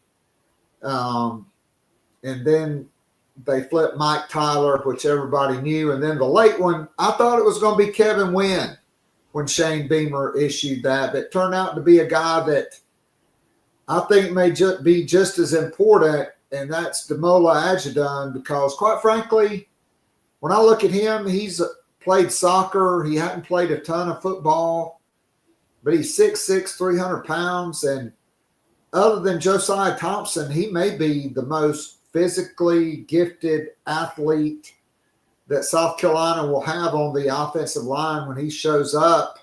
He's a top 100 type of player, and a big flip that happened. And then on Saturday, Dowell Loggains gets an Appalachian State job. What were your thoughts when that was going on? Because I'm sure you were probably watching the conference championship games and thinking about the South Carolina TCU game coming up on Sunday night. Yeah, I won't lie. Signing day was exhausting. And this past week, like you said, covering South Carolina women's basketball and football right now is a lot. I'm the only one on my team that is South Carolina. I have no coworkers that also cover, so it's a lot of kind of figuring out where to put my energy on what moment. And like you said, Saturday I finally got an off day. I was not thinking about South Carolina football, and then all of a sudden I see that Dowell's leaving, and that was a surprise to me. I hadn't heard anything of that. He hadn't been with South Carolina that long, and so it wasn't necessarily on my radar. Clayton White kind of squashed any potential rumors midway through the season when he was like, I'm not in a rush to get a head coaching job. I like where I am. And if anything, I thought potentially Clayton would be the one that was maybe looking beyond where he is now. And then when Dowell was rumored to have taken, the job, I was surprised. And then 10 minutes later, it was announced. So it was just very, everything happened so quickly. I was kind of I kind of felt for Shane in the sense that he admitted on Sunday, he was obviously he knew, but he found out when he was at the SEC championship, like in Atlanta. Like everything is happening so fast. Obviously, there's a lot more left of the season in terms of the bowl game. Like the next, 2 weeks or so, a lot of changes are going to be happening. I asked him about that. I was like, everyone just got a new athletic director. Now now the football team is going to need a new offensive coordinator. Like, people are graduating. People are going into the portal. Like, how are you managing all of this when you have a really good bowl game ahead still? And I don't know necessarily how Dowell's career at App State's going to play out, but he told Shane that it's the job for him, and he felt like it was the right fit, and he took it. And I have no choice but to respect that. But was I surprised by the whole process? Totally. I mean, no doubt about it. Interesting. So, Chris Clark from Gamecock Central, credit where credit's due. He was the first to report the news yesterday that Mike Shula would be promoted to offensive coordinator. Dowell Loggains and Shane Beamer both talked at their press conferences about Dowell staying.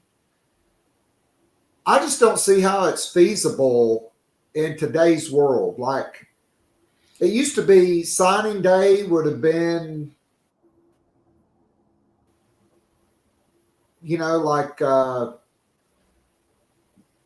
today, probably. Mm-hmm. And then there'd be like after Friday, a dead period until after the first of the year. So you could do it, right? You could go up there for your press conference. You could meet with all your players. You could talk to them on the phone, convincing them to stay. Recruiting would basically be over. You'd recruit for the February period. Now it's for portal. And having to retain your own roster because they can go in the transfer portal. And then 2 weeks of bowl prep in Columbia and 1 week or close to a week in Orlando before you play number 20 Illinois. I don't see how Dowell Loggains can serve two masters and both of them get everything that they need in order to ultimately be successful in the short term for South Carolina and the long term for his first season. To me, okay, let's name Shula. Let's wish Dowell all the best if he wants to help out and be in the press box or on the field with the Norris or whatever for the game. Okay, but I think it should be Mike Shula's game. What are your thoughts? Yeah, I mean, I personally would name Shula OC for the bowl game and kind of see how that goes. Like, I'm not trying to doubt South Carolina. I'm not trying to doubt any of the reporters who have said that they're promoting him to OC, but like, I personally wouldn't have been surprised at all if Shane said, all right, Shula's calling plays for the bowl game. I'm interviewing people. We have a very attractive job here. We have a quarterback who's the future of our program, and a lot of people want to coach him. But, Dowell has taken a new position, and Shula's going to just be our focus right now going into the Citrus Bowl. He knows our team. He knows Lenoris. So, I was only surprised. And again, Shane could have very much just put up a front. I'm not saying he lied to us, but 2-3 days ago, he was like, we don't have to decide anything right now. Yes, absolutely, I'll consider an in-house hire.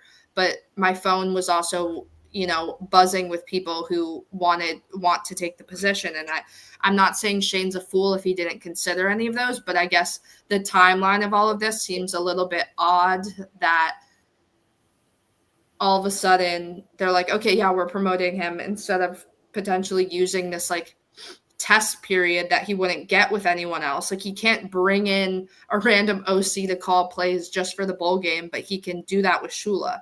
So I just am like, why not just see how things go?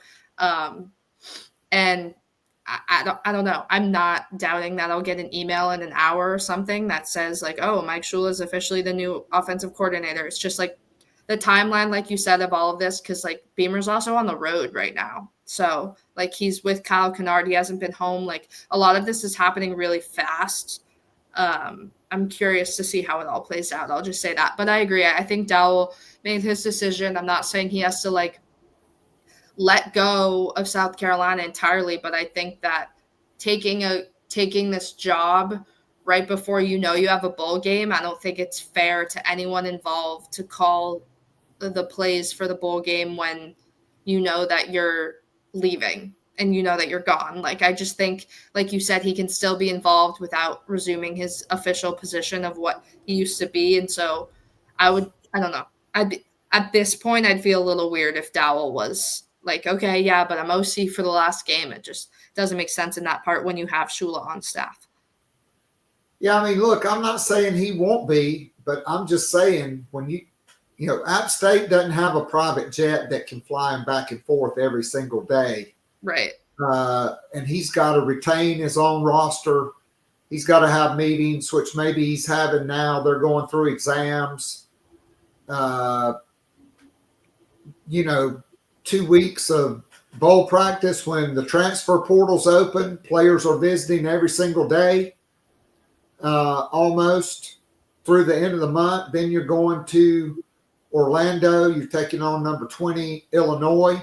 By the way, the last time South Carolina faced Brett Bielema in the Citrus Bowl, he was the head coach at Wisconsin. And Connor Shaw and Bruce Ellington absolutely had the performance of their lives in that game. This is a big deal, okay? You're trying to win the 10th game in a season for just the 5th time in program history. And right now you have all the momentum. Logistically, I just don't see how he can do it. I'm not saying he won't do it, but if he does and he's all in on doing it, he's ignoring his duties at App State, which I just don't see how he can do it.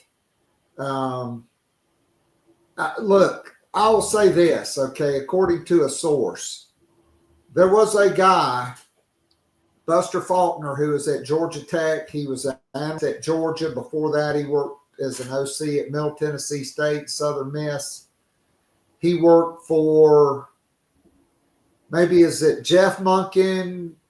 I get the Monken brothers confused. He was the OC at Georgia. Then he went back to the NFL to the Baltimore Ravens.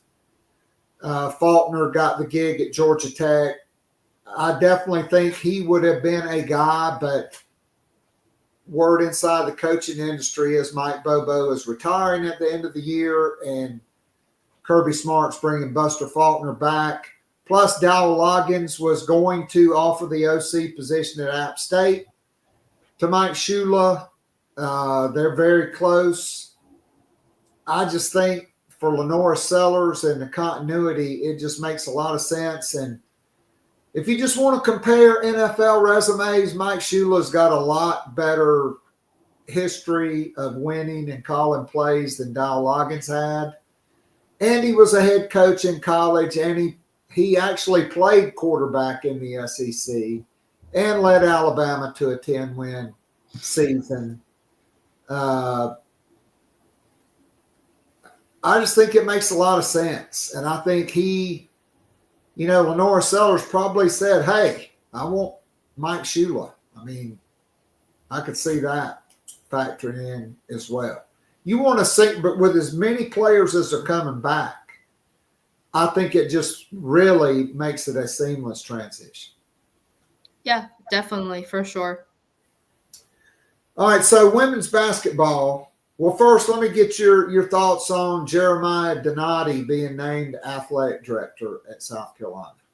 I mean, I don't have a ton of thoughts other than I think he passed the test, at least in the first press conference. I think, not to like knock Ray Tanner age-wise, but I think like you can't really have an AD that doesn't have a very, very, very clear understanding of what college athletics are like in 2024. Like, not saying Jeremiah's like 30. I know he's in his late 40s or mid 40s, but I just think some like age was an important factor that South Carolina got right here. Like, it couldn't have been a legendary hire with years of experience, because personally, like, the landscape of college athletics now is so different than it was even months ago last year. So I'm hopeful in the sense that I never wish that a hire goes badly for anyone. I'm not a South Carolina fan. I'm a reporter. So I'm just hoping that selfishly on my end that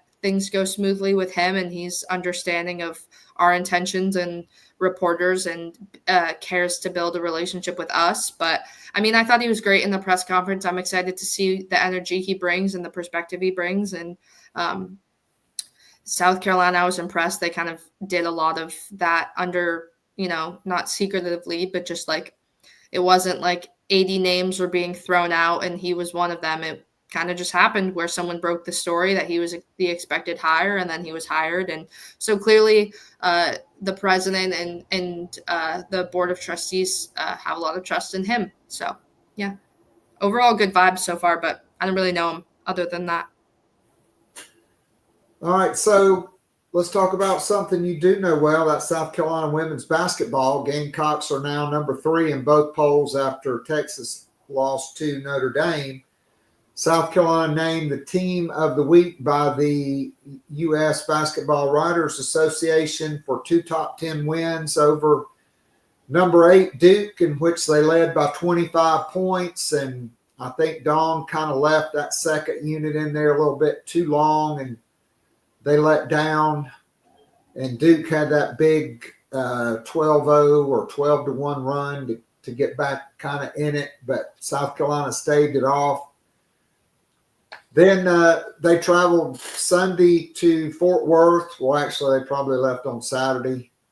And Jeremiah Donati probably had a courtside seat to South Carolina, quite frankly, embarrassed number 9 TCU on their home floor, 85-52. And it really wasn't as close as the final score indicated. Your thoughts on that? You can go back to even on Thanksgiving Day, South Carolina destroyed number 15 Iowa State, who had been ranked in the top 10, 76-36. They boat raced Purdue 99-51. Since that UCLA loss, South Carolina's really kicked it into high gear, and I'm going to give credit here to Raven Johnson, who I've been openly critical of because she was like, oh, forever from 3. In her last 3 games, she's 7 for 13. From 3, she's been a catalyst for this team. She's rounded back into shape. I've always said it's tough to judge November basketball because it's just not meant to be played in November, in my opinion, as an old school basketball coach, but they do. Just your thoughts on these last 4 games, 3 against top 15 opponents and 2 blowout wins, basically over top 10 opponents. Yeah, I mean, I don't think I'm a genius here, but I will say I think it was on your show like a month ago. I said South Carolina's probably going to lose to UCLA, and I think it's going to be a wake-up call. And it was exactly that. I mean, I don't think it took – Yes, you did. Yeah, like I saw that's exactly kind of where this team was going. I think in November early, Dawn isn't going to say, oh, they kind of need to like lose, but it was kind of the vibe that we were all getting of where she was like, clearly whatever I'm saying to them isn't getting to them because they're having these slow starts. She wasn't necessarily saying that they can fully control their poor shooting, but it was like a very drastic difference of the shot selection, not having a 6'7" center to rebound every bad shot that you take. And so it was kind of just growing pains in the beginning, but still there was a disconnect in terms of, I think, like energy and like having a killer instinct was sort of not there. And so when South Carolina kind of got embarrassed in some ways against UCLA, I think it was the perfect wake-up call. And I had a feeling that would happen, and I don't think that was a bad thing at all that they lost that game. And South Carolina has just looked like a totally different team since. I mean, TCU, I'm not here to like hate on any necessarily like this program, but you have these these players on TCU that are trying so hard to say to the media, like, oh, the poll voters are ignoring us, or, oh, this, that, and the other thing. It's like, credit to UCLA in the sense that they didn't keep their mouth shut, but they were like, all right, we're playing the number one team in the country. How good we are will come out and will be decided based on how they play. And I felt like TCU had every kind of way. They had the momentum after beating Notre Dame, and you can't expect, I don't want to say, it's just like they scored 9 points in 2 different quarters, like against a South Carolina team that was neutral site, but in Texas. Like, it wasn't like Duke, who struggled to score in a very loud Colonial Life arena. Like, I was just very shocked did I think South Carolina was going to beat TCU by a solid amount? Yeah. But did I expect TCU to just play so poorly on offense that I was just like, okay. Like, I mean, Haley Van Lith came out, I think she had 19, and she's averaging 19.5 this year. But like, Sedona Prince, you're a 6'7" center playing against a South Carolina team with basically no height comparatively, and you have 6 points and 2 rebounds. Like, no all-star player. I just think she completely went away, and it wasn't even necessarily like I think South Carolina did a really good job against Lauren Betts, eliminating her shots, and it wasn't necessarily even like the same game plan against TCU. I just think TCU just looked so bad on offense. So Sedona Prince grew up about 15 miles up the road in Liberty Hill, Texas, where I live. Gotcha. I saw her play in high school. She's not Lauren Betts. And I think when Ashlyn Watkins basically dunked on her, that should have been an and one, because she kind of pushed her. And Watkins turned around and gave her a little something. I think that completely psychologically wiped her out. Yeah.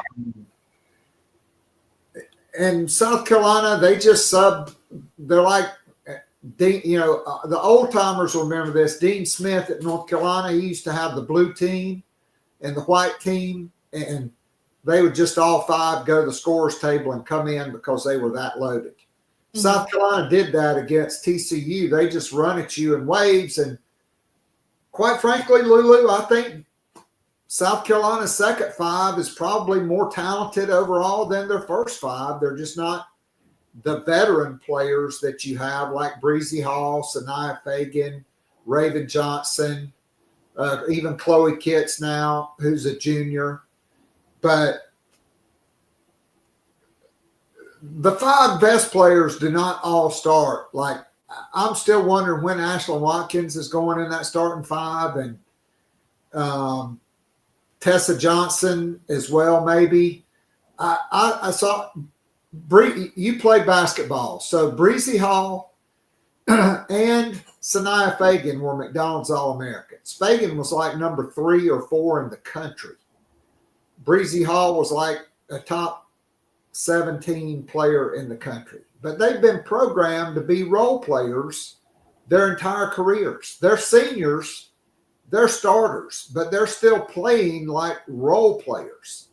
And the first part of the year when Raven Johnson was not scoring, and Breezy Hall and Sanaya Fagan are getting 6 points each, you only had Tahina Pau and Chloe Kitts who really could score in your starting lineup.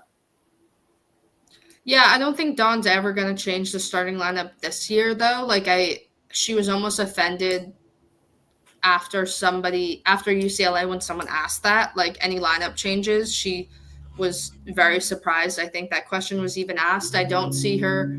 I mean, in terms of like Ashlyn starting for Sanaya, I mean, obviously Ashlyn started a couple games here and there last year, but that was mainly just because Cardoso was out. Like, I still just don't think Dawn's ever going to change her vibe of changing the starting lineup. Like, that's just not the coach that she is. And I think that it depends kind of more, like, she knows that she has Tessa and Full Wiley and Watkins who can produce off the bench. And a lot of the times she will kind of let,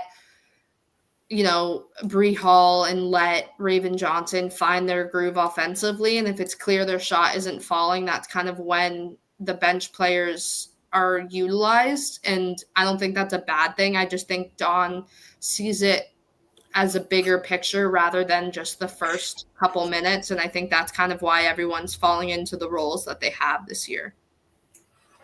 All right, so I agree with that, but I also remember Dawn Staley saying at her introductory season press conference that the lineup would be dependent upon matchups. Mm-hmm. And I still think there are a couple of things here. Like Ashlyn Watkins did miss 2 months of conditioning, of weight room, of practice with the team. I still think you can see she gets winded, right? She can't play 25 to 30 minutes a game. I think, though, at some point, I think she will be in the starting lineup. I would expect the rest of the lineup to stay the same. But I got to say, and I want your thoughts because, man, that one stretch Joyce Edwards had against Duke was just special, and you can see it with her. And the emergence of Maddie Mouse, Maddie McDaniel, who a lot of people didn't think was going to play hardly at all. She had no problem taking it right to 6'7" Sedona Prince and said, "Hey, big girl, I'm coming right at you, and you're either going to foul me or I'm going to score over you." And she went 8 for 8 from the free throw line. And she leads the nation in assist to turnover ratio. And then you still got Tessa Johnson and Watkins. And Fulwiley's been up and down. I was really happy to see her have a good game. I think she loses interest. I thought she looked particularly bored against Duke and probably a little tired, and that led to the Duke run that kind of cut it from 23 to 10 or whatever. What was that like being in the arena when it's a blowout and then all of a sudden Duke goes on that run because, man, Carol Lawson gets her team to play hard. They play really hard. Yeah, I mean, I wasn't surprised because Duke was a very talented team. Like, it wasn't like South Carolina was playing against a really bad team that all of a sudden, like, got some energy. I expected it to be close in some way. I somehow predicted that it was going to be 82-70 as the final score, and the final score is 81-70. So I don't really know what energy I was feeling there to like understand that accuracy, but it was a well-coached Duke team. And I also think what was kind of like brushed under the rug of how similar these two teams were, like neither of them necessarily had a really tall post player. Like their tallest didn't start, kind of similar to like an Adele Tack situation. Like they had height off the bench, but it wasn't like they just had very kind of like lanky, talented guards that matched up well with, I think, Kitts and Hall. And I was surprised when it was South Carolina was so dominant in the first quarter that Duke hadn't really come back yet, because it was like sort of a system offense that I thought could understand maybe kind of how to go at South Carolina. I mean, Kara said post game, she was like, obviously, like wedding scout our scout for the game wasn't to leave their best players open for 3-point shots. Like there was just like a lack of execution there. But South Carolina, I mean, like Ashlyn Watkins airballs a free throw and it's laughable then, and then all of a sudden it's a game. So it's like it was just a lot of peaks and valleys and things of that nature. But Duke is a well-coached team that was going to make it a game at some point, but they really did not execute on either end in the first quarter at all. Yeah, I mean, I agree. So when you look at the bench, I mean, I'm just going to call her Tessa Buckets. I know Dawn Staley calls her Theresa instead of Tessa because she makes a lot of threes. To me, she is the most, other than Tahina Pau, when she comes in the game, she's getting buckets. And now she's just right back to that Final Four form of driving into the middle of the lane and just pulling up and fading away from like 14 or 15 feet and swishing the mid-range, hitting the threes, going off the dribble. I really thought Fulwiley would be the instant offense, but quite frankly, Tessa Johnson, she is a bucket getter and she is extremely consistent. Malaysia Fulwiley has been wildly inconsistent this season. Mm-hmm. Yeah, I'll say I'm in the middle of writing a feature on Malaysia Fulwiley that kind of touches on some of that now. So definitely, if you follow me on Twitter, look out for that. But I think Tessa just has one of the best like IQs on the team. Like she sees the floor so well and she reads defenses so well. I mean, like, and I wrote about this play, like Maddie Joyce didn't necessarily give up an offensive rebound, but it had an unlucky bounce and went over her head. This is the Duke game. It was going to be a second chance opportunity for Duke. Maddie steals the ball from behind. Malaysia is like somewhat ahead, but doesn't necessarily have the number advantage on the transition play. So Maddie waves her off, kind of sets up the offense, and then finds Tessa, who recognizes that her defender isn't set yet. And then she just drives baseline, catching her defender off balance and gets the layup. Like Tessa's ability to recognize defense in a millisecond, I think, is what makes her scoring abilities so great, that it isn't like she has like the crazy kind of fancy touch like Malaysia has. Like I think those two complement each other incredibly well. And I think that's kind of not talked about enough. They're almost like compared because they're two guards, sophomores coming off the bench. But I think the two of them complement each other really well because Tessa has kind of more of a textbook basketball play, whereas Fulwiley is able to score and use that to kind of bring a different type of energy to the court. And both are necessary in different times.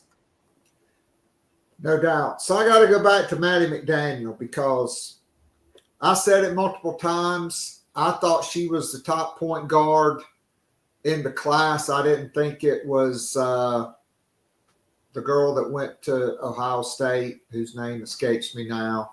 Mm-hmm. She is fearless and she's a jet. And I think she's going to be a really good scorer, but she is the quintessential Dawn Staley point guard. Like, to me, she is just like Dawn Staley in that she's fearless, she's a jet, she can get her own shot from every level, she plays defense, pass first, but, you know, at some point, this is going to be her team, and I think she's probably going to be the best point guard, barring injury or transfer, that Dawn Staley's had in her tenure at South Carolina, and that's saying a lot. Totally. She's exactly what Dawn Staley wants in a point guard, and I think her future is so bright for all those reasons. She's going to do so much in her college career, and she's already so confident. She's just going to grow and grow and grow, which is really exciting. No doubt. So you told us what you got coming up at the Greenville News. Are you going to Orlando for the bowl game? Going to Orlando, taking a pit stop in Massachusetts first for the holidays. I'm going up there kind of soonish, I guess. We'll get to see the Celtics play. Our world champion Boston Celtics. I have to look at the schedule. I don't think I will, but if I can convince my dad to go to a game with me, maybe I'll make that happen while I'm home. But I'm home for a little bit, then I'll fly back in time for to drive to Orlando for the bowl game, and then SEC play starts for women's basketball on the 2nd. So it's a quick turnaround. No doubt. Lulu, great stuff as always. Thanks for being so generous with your time and for waiting. Jack kind of got on a roll there. Great stuff. Great show. Be well, and we'll look forward to catching up with you down the road. Thank you. Thank you for having me. Have a good rest of your week. Thank you. All right. That is Lulu Kesin of the Greenville News. I am Keith Allsep. Thanks to all of you, to Craig. Yes, Raven does still have kind of a weird shot. So, William, I will say this. All right, nobody knew how Dowell Loggains was going to recruit. Okay. He turned out pretty well. Mike Shula can say, hey, I coached Cam Newton. I've coached a lot of guys. I played quarterback in the SEC. He's only going to have to recruit quarterbacks. Basically one guy a year or a guy out of the portal. And like I said, quite frankly, he's got the NFL resume. He clearly knows what it takes to be an NFL quarterback. He's coached a bunch of them. He spent essentially 30 years in the National Football League. I think it's great for Lenoris and great for the Gamecocks. And so that's going to be a wrap for me. Thanks for hanging in. We had a lot of folks online today. I'll be back tomorrow on Gamecock Pod Daily. We'll be monitoring the transfer portal. It does look like maybe Robbie Ashford will play in the bowl game. Elijah Davis in the transfer portal, not a total shock. I do think there'll be others. I think that's the 13th guy. Look, you're just going to sign better guys. I hate it. I'd hoped it worked out for him. They redshirted him this year to move him to edge.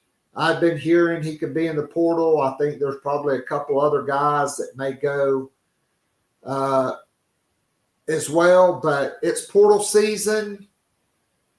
South Carolina is going to be hosting offensive linemen, defensive linemen, corners, wide receivers, running backs, linebackers.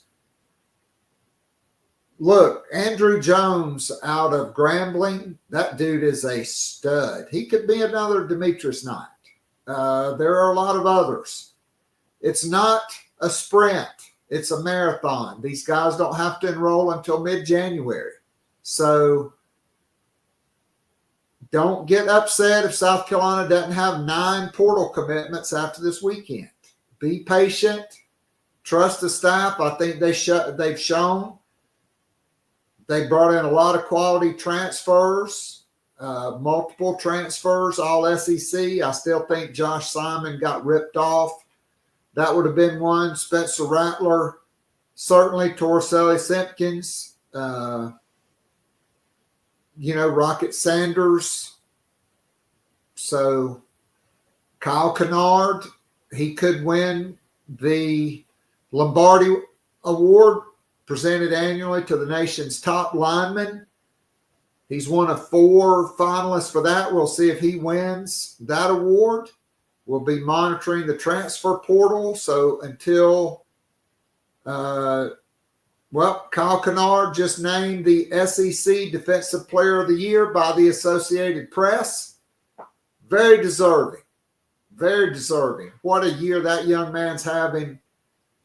With all these awards, if there's an opt-out, it'll probably be him, although I'm hoping he plays. So we'll be back, same bat time, same bat channel next week. God bless all of you. We'll have the Garnet and Black Town Hall tonight. So until then, God bless. Go Gamecocks, and God bless all of you. And thanks to everybody that tuned in live and will be listening on Spotify, Apple Podcast, or wherever you get your podcasts. Until tomorrow, this is Keith Allsep saying thanks to Jack Veltri and Lulu Kesin, both home runs today on Gamecock Pod Live. I'll be back next Wednesday. I'm out of here.